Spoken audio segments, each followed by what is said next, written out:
Kain tayo guys, kain. Guys, umipot yung ibon oh. Buti sa kamay niya pumatak. Mismong tapat ng pagkain, hanay. Ang taon dito, nalaglag mo na. Lagit na.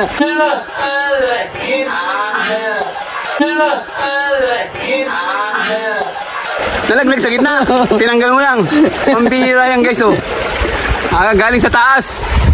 Ay, ibon nga. Wiggle, wiggle. Like.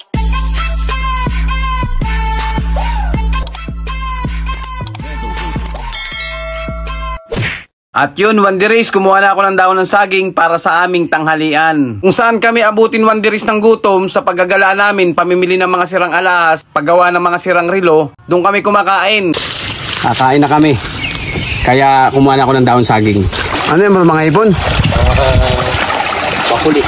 Dito kami sa taas ng sapa, guys, kakain dahil napakalilong at napakalamig ng lugar. Napakaganda. Ganito lang kami lagi, Wanderis, kapag kami umi-area o naggagala para gumawa ng mga sirang relo at mamili ng sirang alahas. Kung saan kami abutin at may magandang lugar, dun kami gumagawa ng paraan para kumain at magpalipas ng tanghalian. Ayan guys oh, ang baon namin, kanin at saka may kaunting isda. Masaya na guys, basta may banding, nakakapaggala.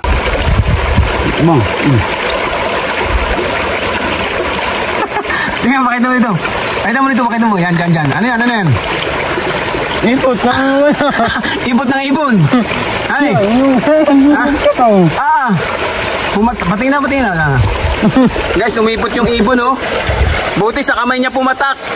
Mismong tapat ng pagkain, hanay. Ang taon dito, nalaglag mo na. Lagit na.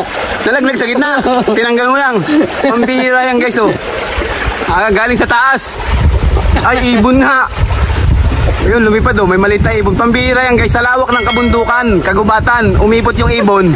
Sakto pa sa tapat ng pagkain namin. Tumabot sa gitna. Ha? Sa gitna. Dito.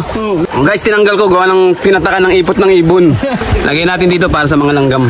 Kaway-kaway na lang sa mga nature's lover dyan. Ito na ang lugar na kailangan ninyo. Tiyak, tataba pa kayo lalo pag dito kayo lagi kumakain sa gitna ng kabundukan, sa gitna ng sapa. Kasi yung huni ng ibon, huni ng mga kulisap, yung tunog ng lagaslas ng tubig, tapos yung hangin, tapos yung green sa palibot mo.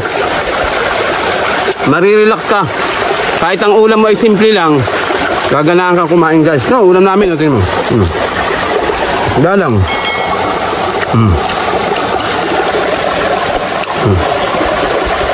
Kain tayo guys, kain. Ang kagandahan dito guys, napakalinis ng tubig. Kasi wala naman nakatirang tao dito eh. Kahit sa bundok, sa palibot, walang tao. Kaya natural talaga yung tubig. Kaya napakalamig, napakalinaw at napakalinis. Anli ang paghihinaw ng kamay dito guys.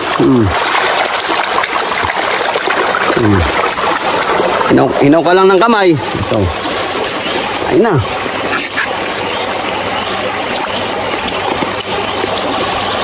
Kahit mayat maya ang hinaw mo ng kamay, walang problema. Panin pa. Yan.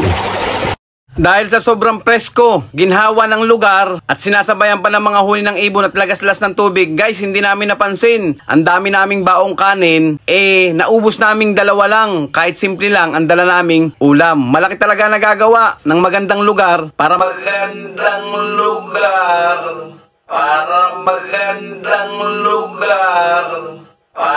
makakain ka ng malakas at ganado. Ang sarap lang sa pakiramdam, Wanderis, yung kahit mahirap ang buhay, sabihin natin may mga problema, may mga pagsubok, pero nagagawa mo pa rin mag-enjoy ng iyong buhay sa simpleng paraan. Hindi naman kailangan ng marami at masasarap na bao. Kala ko kanina hindi kayang ubusin yung kanin.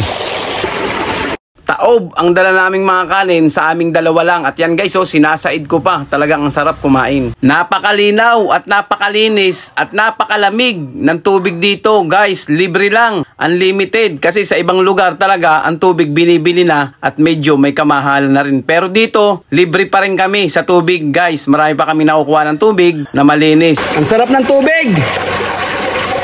Malamig, malinamnam at manamis-namis.